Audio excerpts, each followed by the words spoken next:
Imani khotbah ini. Ini yang akan Tuhan lakukan dalam diri saya dan saudara hadapi 2023. Kalau Allah menyertai kita, yang pertama, Dia beri konfirmasi di hati kita sehingga kita punya keyakinan yang kokoh bahwa memang Allah beserta kita di mana saja, dalam keadaan apa saja. Dan yang kedua, Allah akan membuat orang-orang sekeliling kita, sekeliling ruang lingkup kerjamu, teman-teman kantormu, kerabatmu, kawan pelayananmu, tetanggamu, orang-orang yang membenci engkau, orang-orang yang sindir-sindir engkau, mereka akan melihat semakin mereka menyindir engkau, semakin mereka membenci engkau, kenapa engkau semakin diberkati, kenapa engkau semakin naik, kenapa engkau semakin dahsyat, sehingga mereka berkesimpulan, kita benci salah orang, kita benci orang yang disertai Allah, kita benci orang pilihan Allah, kita benci orang yang berharap kepada Allah, kita salah alamat kalau membenci orang yang disertai oleh Allah. Datang pada Yesus, berserah pada Yesus. Jangan andalkan uangmu, jangan andalkan koneksimu, jangan andalkan kepintaranmu, jangan andalkan latar belakang pendidikanmu, jangan andalkan pendetamu, jangan andalkan peorganisasimu. Andalkan Yesus sungguh-sungguh. Bapak Ibu jemaat, dimanapun Anda berada, jangan takut hadapi 2023. Yang percaya, katakan amin. Haleluya.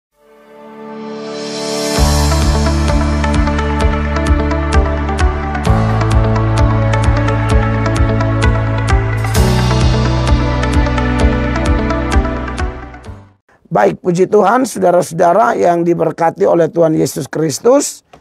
Tema kita pada saat ini adalah jangan takut hadapi 2023.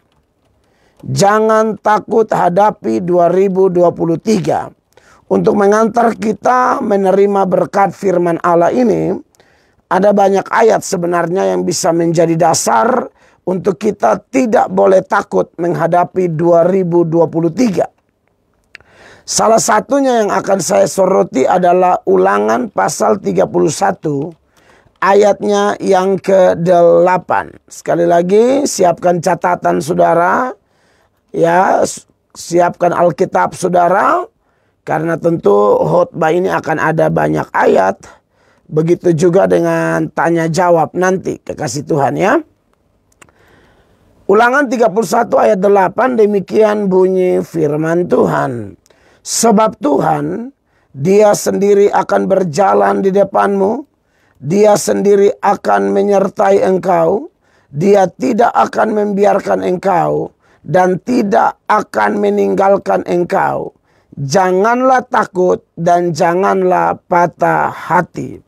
Saudara-saudara yang diberkati oleh Tuhan Yesus Kristus, nats yang baru kita baca ini, Ulangan 31 ayat 8, kalau kita lihat latar belakang dari nats ini, saudara-saudara, di dalam Alkitab kita, Alkitab Bahasa Indonesia, Lembaga Alkitab Indonesia memberikan judul di sekitar ayat tersebut karena yang saya baca adalah ayatnya yang ke-8.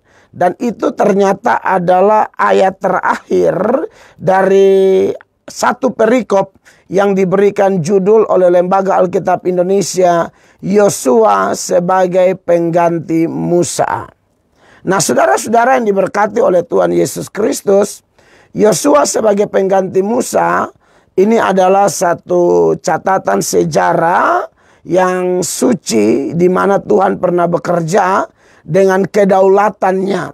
Tuhan pernah bekerja sebagai Allah yang merupakan perancang dari segala sesuatu, dan kita selalu diingatkan terus-menerus bagi semua penyembah Yahweh, semua penyembah Allah dalam nama Tuhan Yesus Kristus, kita selalu percaya bahwa Allah turut bekerja dalam segala perkara untuk mendatangkan kebaikan bagi setiap orang yang mengasihi Dia, yaitu setiap orang yang terpanggil sesuai dengan rencananya. Dan itu tercatat secara jelas dalam Roma 8 pasalnya Roma pasal 8 ayatnya yang ke-28. Dan kita juga selalu diingatkan kalau memang Tuhan itu merancangkan segala sesuatu, maka kita yakin seyakin-yakinnya bahwa rancangan Tuhan itu bukan rancangan kecelakaan. Sekalipun menurut sudut pandang kita ada banyak proses. Menurut sudut pandang kita dalam setiap proses yang Allah izinkan itu ada banyak kesakitan, ada banyak tekanan, ada banyak air mata yang tertumpah di sana. Tetapi itu sudut pandang kita. Ya, sudut pandang kita sepertinya susah, stres, menakutkan, celaka dan lain sebagainya.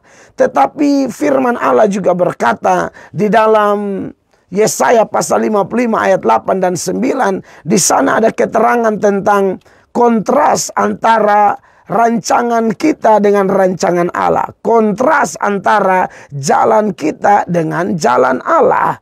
Itu kontrasnya seperti langit dan bumi. Rancangan kita, kehendak kita, planning kita, target-target kita, prospek-prospek kita itu seperti di bumi, saudara-saudara. Sedangkan Allah punya tuh jauh tinggi di atas langit sana. Artinya memang beda jauh kekasih-kekasih Tuhan. Nah, ini menarik untuk kita renungkan supaya ketika kita hadapi pergumulan apapun yang menurut pandangan kita, menurut penilaian kita, sejauh panca indera kita bisa menjangkau, lalu kita lihat, aduh, kayaknya tantangan tambah banyak ya. Kayaknya ekonomi mulai berbahaya lah ya. Kayaknya perkiraan cuaca semakin mengerikan, menakutkan ya. Ya, ditambah lagi ada berita 2023 akan ada krisis pangan dan lain sebagainya. Ini berita-berita yang ya harus diakui menggemparkan ya. Tetapi tema kita hari ini adalah jangan takut hadapi 2023. Bapak Ibu jemaat, saudara-saudara dimanapun Anda berada. Ya, menarik bahwa kalau kita bicara tentang nats kita ini ya, di mana Yosua akan mengganti Musa. Ya, tentu bangsa Israel ini sudah terbiasa dengan kepemimpinan Musa, bukan? Bapak Ibu tahu, sejarah mencatat di bawah kepemimpinan Musa ini Tuhan membawa keluar Israel dari tanah perbudakan. Dan waktu Tuhan membawa Israel keluar dari tanah perbudakan, saudara-saudara, itu bukan perkara biasa-biasa, perkara luar biasa. Karena Allah yang maha besar menunjukkan kebesarannya, menunjukkan kehebatannya, menunjukkan kedahsyatannya dengan sejumlah mujizat. Perkara-perkara spektakuler, perkara-perkara luar biasa yang jelas menghebohkan pada waktu itu dengan tujuan membuka mata Firaun, dengan tujuan membuka mata seluruh Mesir, penyembah berhala itu, untuk kasih tahu bahwa di bawah kolong langit ini hanya ada satu Allah. Berhala boleh banyak, tapi itu produk manusia. Berhala boleh banyak, tapi itu produk manusia yang kemudian ditunggangi oleh setan. Kita tahu bahwa Mesir adalah salah satu negara yang kategori politeis. Ya, mereka itu punya banyak Allah, punya banyak kepercayaan. Kebanyakan Allah-Allah mereka itu berupa binatang. Ada dewa nyamuk, ada dewa lalat, ada dewa ular. Ya, bahkan mereka bilang ada dewa kehidupan di dalam sungai Nil dan lain sebagainya. Tapi dengan adanya 10 tula yang Allah buat di Mesir, itu membuktikan bahwa apa yang mereka anggap Allah, apa yang mereka anggap Tuhan, apa yang mereka anggap sumber kehidupan, sumber kesuburan, itu dihancurkan oleh Tuhan semua. Kalau mereka anggap di sungai Nil ada dewa kehidupan di sana. Tapi dengan Tuhan merubah air menjadi darah, dan kemudian semua binatang di dalam sungai Nil itu mati. Tuhan hanya mau kasih tahu, dewa yang kau anggap dewa kehidupan itu bukan dewa kehidupan atau kematian. Itu tergantung kepada Allah Yahweh, Allah pencipta langit dan bumi, Allah Bapa kita yang kita sembah melalui anaknya Tuhan Yesus Kristus. Kalau mereka bilang dewa nyamuk, apa yang mereka anggap dewa, Tuhan bikin jadi malapetaka dengan tulah nyamuk. Mereka bilang lalat itu dewa. Apa yang mereka anggap sebagai dewa, Allah jadikan malapetaka dengan tulah lalat. Dan lain sebagainya, Bapak Ibu terkasih. Di sana Tuhan hanya mau buktikan bahwa tidak ada Allah lain. Tidak ada Tuhan lain. Ditambah lagi betapa spektakulernya ketika Musa sudah membawa Israel keluar dari Mesir, dan Alkitab mencatat, saudara-saudara, di depan mereka itu apa? Laut Kulsum. Di belakang mereka Firaun dengan amarah dendam yang begitu luar biasa. Dengan kekerasan hatinya tetap mau menghancurkan Israel. Tetap mau menyerang Israel. Apa yang terjadi? Tuhan belah lautan itu, saudara-saudara. Sehingga Alkitab berkata mereka berjalan di dalam di laut itu seperti di tanah kering. Sedangkan Israel apa? Tenggelam. Makanya data itu kemudian di dalam perjanjian baru itu dicatat lagi, saudara-saudara, oleh penulis Ibrani. Mari kita lihat surat Ibrani, ya. Surat Ibrani, saudara-saudara. Surat Ibrani. Ya, kita lihat surat Ibrani di dalam Ibrani pasal 11, ya. Dicatat di dalam ayatnya yang ke 28 dan 29 lah. Perhatikan Bapak Ibu terkasih. Firman Allah berkata, karena iman maka ia di sini adalah Musa, mengadakan Paskah dan pemercikan darah supaya pembinasa anak-anak sulung jangan menyentuh mereka. Lalu ayat 29 dengan jelas dikatakan oleh penulis Ibrani, karena iman, dengar Bapak Ibu, karena iman maka mereka telah melintasi laut merah. Haleluya. Sama seperti melintasi tanah kering. Apa yang bagi Israel masalah ternyata bukan masalah ketika Tuhan menunjukkan kehebatannya, ya.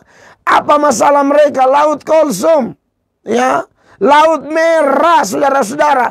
Itu seperti mentok, tidak ada jalan keluar lagi, ya. Perahu tidak ada, kapal tidak ada. Tidak tahu persis ini orang-orang Israel yang bertumbuh berkembang di Mesir ini tahu berenang atau tidak. Tidak tahu. Ya, kita tidak tahu pasti. Yang pasti bahwa tidak ada jalan keluar. Maka yang ada ialah apa?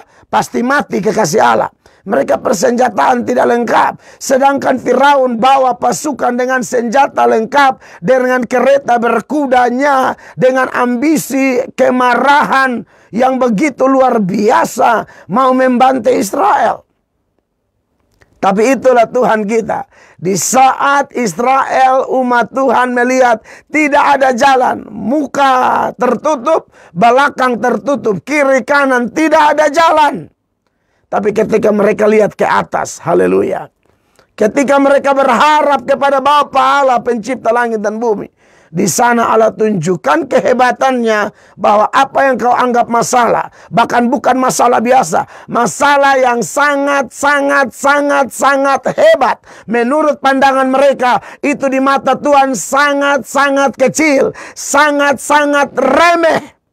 Saudara-saudara, di pagi yang diberkati ini, saya mau ingatkan semua orang percaya dimanapun Anda berada.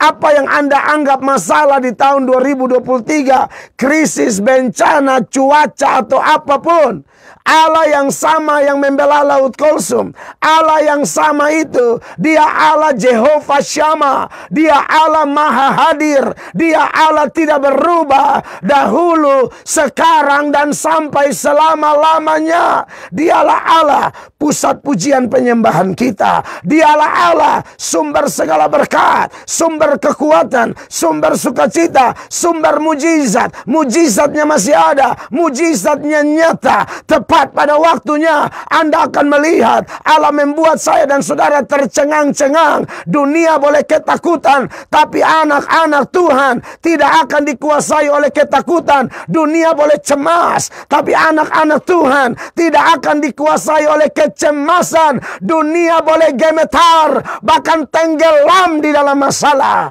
tetapi anak-anak Tuhan tidak. Yang setuju katakan amin. Haleluya. Anak-anak Tuhan tidak, saudara-saudara. Kita orang percaya.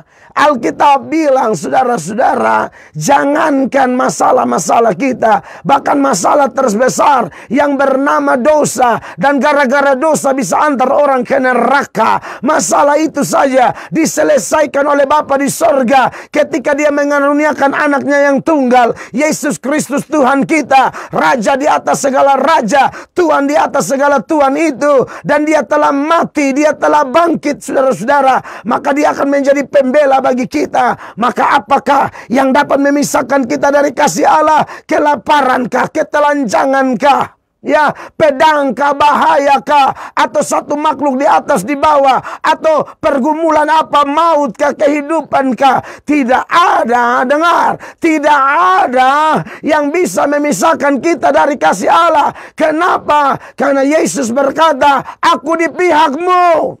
Haleluya. Amin, Bapak Ibu terkasih. Laut Kulsum terbelah. Apa masalahmu Bapak Ibu? Sakit penyakit? Belum sehebat Laut Kulsum.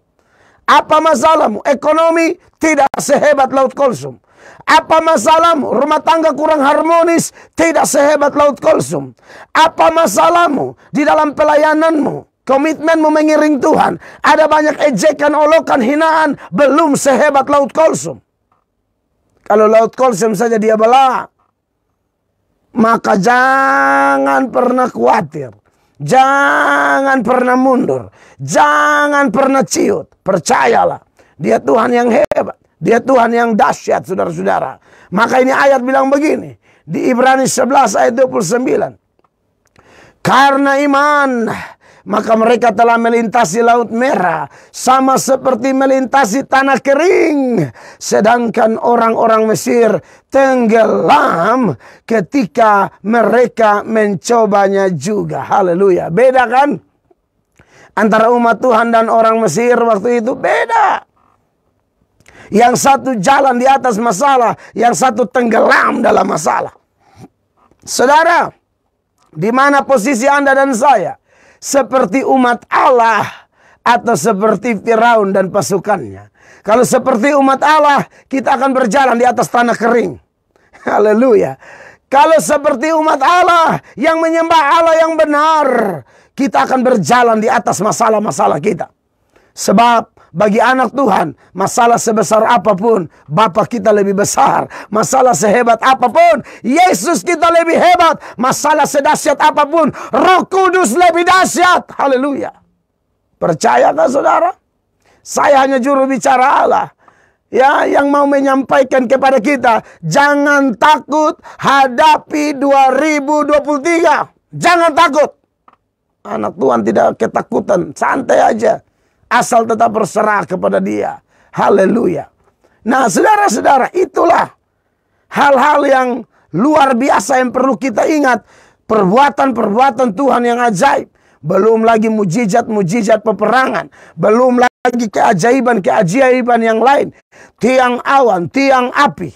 Ya kan? Mujizat-mujizat peperangan. Yeriko begitu tebal temboknya, sampai Rahab bisa bikin rumah di atas tembok. Berarti ketebalannya antara 4 sampai 6 meter mungkin. Tetapi saudara-saudara, apa sih yang tidak mungkin? Ya, kalau mau ikut logika manusia, kekuatan manusia, harus pakai alat berat untuk meruntuhkan tembok Yeriko. Dan tentu tidak bisa langsung dalam 1-2 hari. Bisa berbulan-bulan, bisa bunyi tahun, baru bisa meruntuhkan tembok Yeriko. Oh, Tuhan luar biasa. Dengan hanya mengelilingi 1 hari 1 kali, hari ke-7 7 kali, tiup sangkakala bersorak, rata tanah. Haleluya. Saudaraku, dengar. Itu Tuhan yang sama yang sedang saya beritakan. Itu Tuhan yang sama yang selama ini kita percayai. Itu Tuhan yang sama yang disembah oleh gereja-gereja Tuhan di seluruh dunia. Tuhan yang sama yang disembah oleh gereja Tuhan seluruh Indonesia. Tuhan yang sama yang disembah oleh semua malaikat. Maka Tuhan yang sama yang harus menjadi andalan kita, harapan kita, kekuatan kita, segala-galanya bagi kita. Bapak, Ibu, jemaat yang diberkati oleh Tuhan Yesus Kristus, kita tidak perlu takut apapun. Ya, Ini saya ingatkan, kita tidak perlu takut apapun. Allah di pihak kita. Ya. Nah, saudara-saudara, jaminan ini diberikan di dalam nats pembuka kita tadi ya. Ketika Musa harus digantikan oleh Yosua. Yang pertama, Israel ini pasti pikiran, bisa tidak ini Yosua ya? Bisa tidak Yosua punya kepemimpinan, leadershipnya si Yosua ini selevel dengan Musa tidak? Ya. Dan tentu dari pihak Yosua sendiri Bapak Ibu, wah Yosua juga pikiran ini. Karena Yosua selama ini hanya menjadi abdi Musa atau pembantu Musa, anak buah Musa, kayak Aspri lah ya, asisten pribadinya Musa. Kemana-mana dialah yang selalu diperintahkan oleh Musa, jaga ini, jaga itu. Musa naik ke Sinai 40 hari, 40 malam untuk berjumpa dengan Tuhan, dapat aturan-aturan dan 2 loh batu yang di kaki gunung Sinai siapa? Yosua. Ya. Dan Tuhan memilih Yosua. Sekali lagi, dia kalau merancangkan apa-apa pasti terbaik. Kalau sampai Allah yang pilih Yosua, itulah yang sering saya ingatkan. Allah akan bermurah hati kepada siapa Allah bermurah hati. Allah akan berbelas kasihan kepada siapa Allah berbelas kasihan. Allah mau pilih siapa suka-suka Allah. Ya. Orang yang dianggap hanya ajudan, asisten pribadi, ternyata Allah pilih dia jadi pemimpin nomor 1. Estafet kepemimpinan dari Musa harus berlanjut di tangan Yosua. Namun Yosua tentunya sebagai manusia biasa, dia pikiran yang pertama karena figur yang dia gantikan luar biasa, dan yang kedua saudara-saudara, musuh-musuh yang mereka hadapi pasti banyak. Yang ketiga saudara-saudara, orang-orang yang dia pimpin ini kepala batu semua ini. Ini orang-orang Tegar Tengkuk, jumlahnya mungkin 2 jutaan orang waktu itu saudara-saudara. Ini orang Tegar Tengkuk, Yosua sudah melihat dengan mata kepala. Musa yang adalah pemimpinnya saja, yang dianggap hebat, itu masih diomel-omelin saudara-saudara. Masih dilawan, mereka masih bersungut-sungut, menyalahkan Musa, mau lempar Musa dengan batu, macam-macam.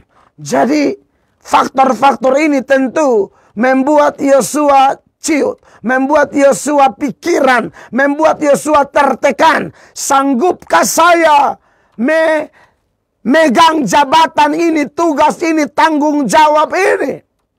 Ya. Tapi di ayatnya yang ke-6 dan seterusnya dari Yosua pasal 1 sebagai data pembanding, Anda bisa lihat di sana Tuhan kasih kuat Yosua karena kemungkinan besar hal-hal tadi membuat Yosua lemah, membuat Yosua menjadi kecil hati, menjadi ciut kekasih Allah. Tetapi firman Allah berkata dalam Yosua pasal 1 ayat 6, Tuhan bilang apa kepada Yosua? Kuatkanlah dan teguhkanlah hatimu. Haleluya. Sebab engkaulah yang akan memimpin bangsa ini, memiliki negeri yang kujanjikan dengan bersumpah kepada nenek moyang mereka untuk diberikan kepada mereka. Tidak cukup 1 kali Tuhan bilang kuatkan hatimu. Ayat 7 Tuhan bilang lagi, hanya kuatkan dan teguhkanlah hatimu dengan sungguh-sungguh. Ya. Lalu Tuhan ulang lagi di ayatnya yang ke-9. Bukankah telah kuperintahkan kepadamu, kuatkan dan teguhkanlah hatimu. Jangan kecut dan tawar hati.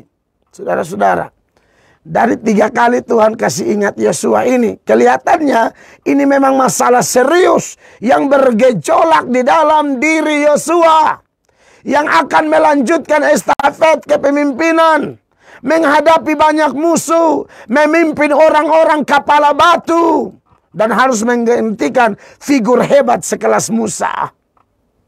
Tapi kalau Tuhan yang pilih, dengar Bapak Ibu, kalau Tuhan yang pilih, kalau Tuhan yang tetapkan, dan kalau Tuhan yang sudah kuatkan, itu artinya Tuhan siap memfasilitasi kita, Tuhan siap berperang ganti kita. Kalau Tuhan bilang teguhkan dan kuatkan hatimu kepada Yosua sebanyak 3 kali. Bukankah penguatan yang sama yang Tuhan berikan kepada Anda dan saya orang percaya? Bukankah penguatan yang sama yang harus kita yakini, yang harus kita imani untuk hadapi 2023? Hei jemaat Tuhan, hei orang Kristen dari berbagai pulau, orang Kristen dari berbagai sinode, orang Kristen dari berbagai gereja, dengar, kuatkan dan teguhkanlah hatimu. Kuatkan dan teguhkanlah hatimu. Kuatkan dan teguhkanlah hatimu. Jangan kecut hati. Jangan tawar hati. Jangan takut hadapi 2023. Kita tabrak. Kita jalani bersama Yesus. Yang percaya katakan amin. Haleluya. Tuhan pasti kasih kuat kita. Anda menyembah bukan kepada batu kayu. Kita menyembah kepada Allah Yahweh. Allah adalah roh. Dia maha hadir. Kapan saja, di mana saja, dalam keadaan apa saja. Saat kita berteriak, haleluya. Saat kita berteriak, Tuhan ada di pihak kita. Jangan takut jemaat Tuhan. Jangan takut jemaat Tuhan. Haleluya. Kenapa? Baik kepada Israel di dalam nats pembuka kita, Ulangan 31 ayat 8, maupun kepada Yosua, ya, informasi yang sama, penguatan yang sama. Tuhan bilang apa? Di Yosua 1 ayat 9, sebab Tuhan Allahmu menyertai engkau kemanapun engkau pergi. Haleluya. Tuhan Allah menyertai engkau orang Kristen sedunia. Kemanapun engkau pergi. Ini harus pegang kuat-kuat. Saya bersungguh-sungguh menyatakan ini. Saya sungguh-sungguh mengkhotbahkan ini. Supaya jangan ada kita yang ciut dengan bilang, mau krisis ini kah, itu kah. Andalkan Allah. Melekat kepada Dia. Dia menyertai kita, kekasih Tuhan. Ya. Dan saya sering ingatkan, kalau bicara Tuhan menyertai kita, ya, maka yang pertama, kita harus tahu bahwa Tuhan akan memberi keyakinan yang kuat di dalam diri kita. Percaya deh. Tuhan akan memberi keyakinan yang kuat dalam diri kita, bahwa memang kita tidak pernah sendiri. Saya sering berbagi kan, sebagai manusia, kita punya rasa takut. Ya. Karena kita punya rasa takut, maka Tuhan kasih ingat kita supaya jangan takut. Kira-kira begitu. Ya. Saya sebagai pendeta penginjil, banyak yang menganggap, oh Pamela Atok tuh berani loh, segala macam. Oh tidak. Saya kalau dari diri saya penakut, saudara-saudara. Saya sudah omong ulang-ulang. Anda bayangkan kalau saya pergi khotbah di tempat-tempat baru, atau di daerah-daerah yang notabene jelas, ini orang di sana, kalaupun mereka mayoritas Kristen, tapi bukan Kristen yang bertobat. Kalau Kristen bertobat, nah aman itu. Nyaman, tenang. Tapi kalau Kristen tidak bertobat, Kristen yang masih pegang-pegang kuasa gelap, percaya kuasa gelap, yang masih 2 kaki. Kaki satu di gereja, kaki satu di sihir, atau santet, atau swangi. Itu tidak gampang loh. Saya pernah dengar ada pendeta kena santet katanya sampai mati. Dikeroyok oleh beberapa tukang santet di daerah tertentu. Pendetanya juga mungkin merasa diri pendeta, pandang enteng tukang santet. Atau mungkin dia hanya pendeta tapi hubungan dengan Tuhan tidak beres, saya tidak tahu. Kok bisa swangi mengalahkan pendeta, itu kan aneh.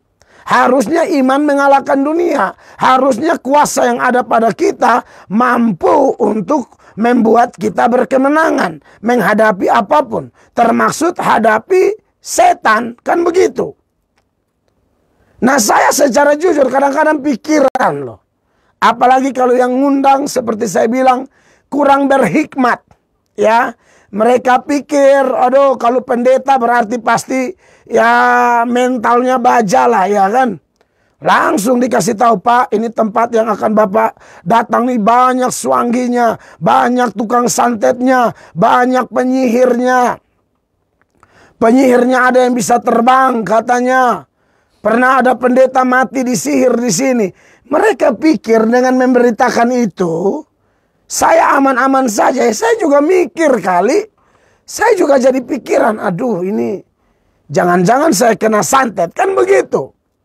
Tetapi ketika saya baca Alkitab, ketika saya berdoa, berseru dan berserah kepada Allah Immanuel, yang artinya God is with us, Allah beserta kita. Disitulah saya dapat kekuatan. Disitulah ketakutanku sirna. Disitulah kecemasanku sirna. Maka saya kelihatan berani. Bukan karena saya, tetapi karena Allah menyertai. Dan saya percaya penyertaan yang sama ada di dalam diri semua penginjil, semua pendeta, semua hamba Tuhan, semua orang Kristen yang sungguh-sungguh menerima Dia sebagai Tuhan dan Juru Selamat pribadi, yang sungguh-sungguh menerima Yesus sebagai penguasa tunggal dalam kehidupannya. Orang itu pasti kuat. Orang itu pasti akan aman, saudara-saudara. Maka ulang-ulang saya disantet, tetapi tukang santetnya yang bertobat. Ya, ulang-ulang saya mau diserang dengan kuasa gelap, ternyata dukunnya yang bertobat. Saya dalam sebuah KKR, saya tidak tahu. Nah, kalau ini agak mending lah. Saya tidak tahu bahwa tukang santet ada. Maka saya khotbah, kok tahu-tahu arah khotbah saya itu, saya menantang tukang santet. Saya tegur keras. Saya bilang, kalau Anda yang pegang-pegang kuasa gelap, padahal Anda beragama Kristen, dan kalau Anda anggap kuasa gelapmu itu hebat, bisa mengalahkan kuasa Tuhan, coba santet saya sekarang. Coba swangi saya sekarang. Pada saat saya melakukan tantangan itu, tiba-tiba ada yang jatuh, saudara-saudara, di KKR saya. Ada yang jatuh. Jatuhnya bagaimana? Ada seorang bapak, badannya kecil, tapi heran, kursi yang dia duduk itu, kaki kursi 4 kaki itu patah semua, rubuh. Coba kalau badannya besar, tidak apa. Dan kursinya bukan kursi lama, saudara, kursi yang masih kuat. Patah 4. Saya tidak tahu. Jadi saya bilang, oh bangun dulu, cari kursi lain duduk, begitu kan. Tapi kelihatannya orang itu jatuh langsung pulang, kan begitu. Saya tidak tahu, selesai KKR habis, panitia lokal di situ datang bilang, Bapak itu swangi terbesar. Itu ya rencana kasih kacau kita punya KKR. Itu ya rencana mau swangi Bapak. Dia sudah siap hancurkan Bapak. Oh begitu. Ternyata dia yang hancur. Itu yang Alkitab bilang, kamu mereka-reka yang jahat kepadaku, tetapi Allah mereka-reka demi kebaikan. Kamu mereka-reka kehancuran bagi anak Tuhan, tapi Allah yang menjadi andalan anak-anak Tuhan akan mereka-reka yang namanya kehancuran justru menjadi berkat. Kehancuran justru menjadi kemuliaan, menjadi keharuman bagi nama Tuhan. Maka satu kampung itu heboh gara-gara swangi itu. Mereka bilang, Bapak jangan lihat itu badan kecil, itu swangi nomor 1 di daerah ini. Pada waktu tantangan saya beri, beliau rubuh, itu kursi kaki 4 patah. Saudara-saudara, itu saya ingat, saya masih muda sekali. Saya baru menikah. Jadi itu KKR saya di tahun 1999 saya bertobat. 10 tahun kemudian saya menikah. Sepanjang 10 tahun itu kerja saya hanya menginjil, beritakan Injil, masuk ibadah dari persekutuan doa yang satu ke persekutuan doa yang lain. Sungguh-sungguh Tuhan beri rasa lapar dan haus untuk mencari Tuhan, mencari hadirat Allah, memuji menyembah dalam roh dan kebenaran bersama kawan-kawan persekutuan doa, tersungkur duduk di lantai berlutut, memuji menyembah, dipulihkan, dilengkapi, dipakai oleh Allah. Bikin geger dunia.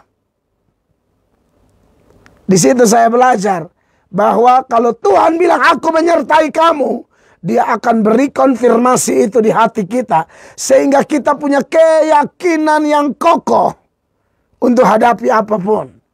Jadi tema hari ini, jangan takut hadapi 2023. Kenapa? God is with us. Allah beserta kita. Jangan takut saudara-saudara. Dan yang berikut saya sering khotbahkan ini ya. Kalau memang Allah beserta kita, percayalah. Orang-orang di sekitar kita pasti melihat sesuatu yang lain akibat penyertaan itu. Sesuatu yang berbeda akan muncul dalam diri saya dan Bapak Ibu. Jemaat Tuhan, orang percaya. Kalau memang Allah beserta kita, ada sesuatu tuh yang lain daripada yang lain. Ya. Ini terbukti. Entah orang yang lihat itu siapa. Apakah satu agama? Apakah beda agama? Apakah dia sudah bertobat atau belum? Pokoknya pasti. Kalau Anda dan saya disertai Allah di tahun 2023, Anda lihat nanti. Orang akan lihat sesuatu yang berbeda. Saya buktikan ya. Saudara masih ingat Yusuf? Yusuf itu Bapak Ibu jemaat terkasih. Ya. Dia waktu dijual ke Mesir ya. Dia dijual ke Mesir itu kan jelas ya di usia sangat muda. 17 tahun. Dan itu masa-masa transisi. Masa seorang remaja butuh teman curhat. Ya. Masa dia butuh kerabat, butuh keluarga, dukungan dari saudara-saudara. Malah orang dekatnya yang menyakiti dia. Kan kita sudah diingatkan toh. Bahwa masalah yang paling menyakitkan di dunia ini adalah masalah dengan orang dekat, Bapak Ibu. Dengan suamimu, istrimu. Kita cinta dia luar biasa. Selalu siap kopi teh panas. Roti kukus. Dan biskuit gabin. Ya. Ada ya gabin atau kabin sih namanya? Gabin. Oh gabin. Yang dibesar ke Alkitab itu ya. Nah saudara-saudara yang diberkati oleh Tuhan Yesus. Iya kan? Selalu tapi tahu-tahu orang yang kita cinta, orang yang kita sayang, orang yang kita layani. Tiba-tiba berlaku kasar, berlaku tidak setia. Atau menyakiti, melukai. Nah itu sakit banget tuh saudara-saudara. Itu asli sakit tuh. Itu yang Yusuf alami. Sakit banget saudara-saudara. Tetapi silakan. Saudara-saudaranya menyakiti dia. Saudara-saudaranya meninggalkan dia. Tetapi Tuhan tidak tinggalkan dia. Haleluya. Berapa banyak sih Bapak Ibu yang sedang ikut khotbah ini. Anda merasa Anda disakiti oleh orang tertentu. Apalagi orang dekat. Entah suami, istri, kerabat, mertua, menantu, kunyadu, ipar, atau teman baik, teman karib. Anda curhat masalah Anda di dia. Ternyata apa yang Anda anggap orang baik, bukan dia simpan rahasia. Dia puku gong. Puku gong itu istilah NTT. Dia pi baca cerita keliling kau tempuh masalah. Sampai bisa-bisa keluar di Pos Kupang atau Victory News halaman 7. Kita bingung kok ini masalah kita curhat di dia. Kenapa satu Republik Indonesia harus tahu ini masalah? Nah, saudara salah orang kan? Apa yang Anda anggap baik ternyata mulut ember. Iya kan? Tukang gosip. Nah, makanya kalau mau curhat, pesan saya sebagai hamba Allah, lihat-lihat orang. Dan setelah lihat-lihat orang misalnya, tetap Anda tidak bisa percaya orang, maka langsung curhat kepada Bapa di sorga. Buka pintu kamarmu, masuk, kunci, berlutut, memuji, menyembah, menangis. Angkat itu pujian-pujian rohani, mau pujian kidung jemaat ke, pujian kontemporer ke, pujian-pujian zaman kekinian ke, terserah. Asal lagunya Alkitabiah, menyanyi, menyembah. Ada kuasa dalam pujian penyembahan kita. Iya kan? Nah, Yusuf ditolak oleh keluarga, dilukai oleh keluarga, tapi disertai oleh Allah. Dan akibatnya apa?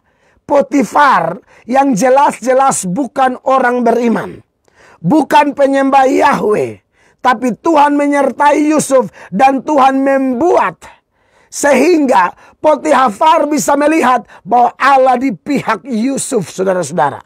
Mari kita lihat Kejadian 39 ya. Ayatnya yang kedua. Dikatakan, tetapi Tuhan menyertai Yusuf. Ayatnya yang ketiga. Setelah dilihat oleh tuannya bahwa Yusuf disertai Tuhan. Haleluya. Tuhan menyertai Yusuf, dan apa yang terjadi? Tuhan membuat Potifar melihat dengan mata kepalanya sendiri bahwa Yusuf disertai Allah. Ini yang akan Tuhan lakukan buat kita, Bapak Ibu. Dengarkan saya, imani khotbah ini.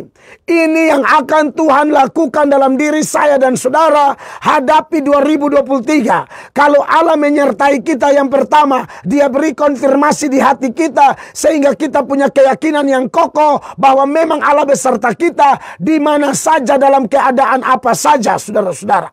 Ya, dan yang kedua, Allah akan membuat orang-orang sekeliling kita, sekeliling ruang lingkup kerjamu, teman-teman kantormu, kerabatmu, kawan pelayananmu, tetanggamu, orang-orang yang membenci engkau, orang-orang yang sindir-sindir engkau, mereka akan melihat semakin mereka menyindir engkau, semakin mereka membenci engkau, kenapa engkau semakin diberkati, kenapa engkau semakin naik, kenapa engkau semakin dahsyat, sehingga mereka berkesimpulan, kita benci salah orang. Kita benci orang yang disertai Allah. Kita benci orang pilihan Allah. Kita benci orang yang berharap kepada Allah. Kita salah alamat. Kita tabrak gunung kalau membenci orang yang disertai oleh Allah. Yang setuju katakan amin. Haleluya. Tutup tahun begini, mau sambut tahun baru, saya tidak main-main. Saya mau sampaikan penguatan kepadamu, saudara, jemaat terkasih, dimanapun Anda berada. Jangan takut, dengar. Jangan takut hadapi 2023. Haleluya. Tuhan di pihak kita. Dan kalau Tuhan beserta kita apa? Anda lihat apa? Saya banyak contoh, saya angkat contoh Yusuf aja deh. Saudara lihat ini, Kejadian 39 ayat 2. Tetapi Tuhan menyertai Yusuf. Sehingga apa? Ia menjadi seorang, garis bawahi, yang, haleluya, yang selalu apa? Berhasil dalam pekerjaannya. Maka tinggallah ia di rumah tuannya orang Mesir itu. 3. Setelah dilihat oleh tuannya bahwa Yusuf disertai Tuhan dan bahwa Tuhan membuat berhasil segala sesuatu yang dikerjakannya. Saudara, jangan takut. Ini bukan janji omong kosong. Ini kebenaran. Anda mau berhasil di tahun 2023? Datang pada Yesus. Dialah Allah Immanuel.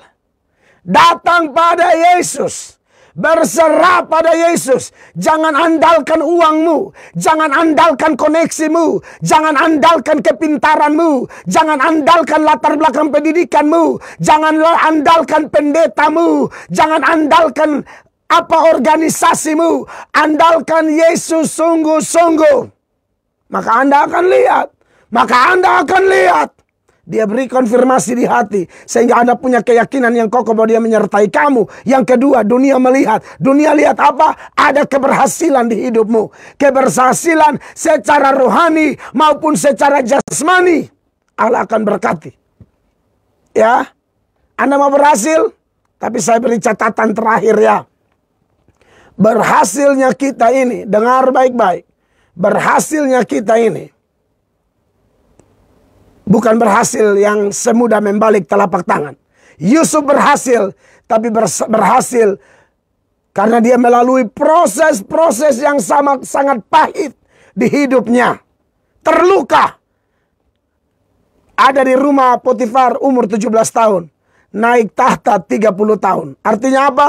Diproses 13 tahun. Tapi 13 tahun itu, 13 tahun di mana Allah tidak tinggalkan dia. Oleh karena itu, Bapak Ibu jemaat, dimanapun Anda berada, jangan takut hadapi 2023. Yang percaya, katakan amin. Haleluya. Tuhan Yesus memberkati.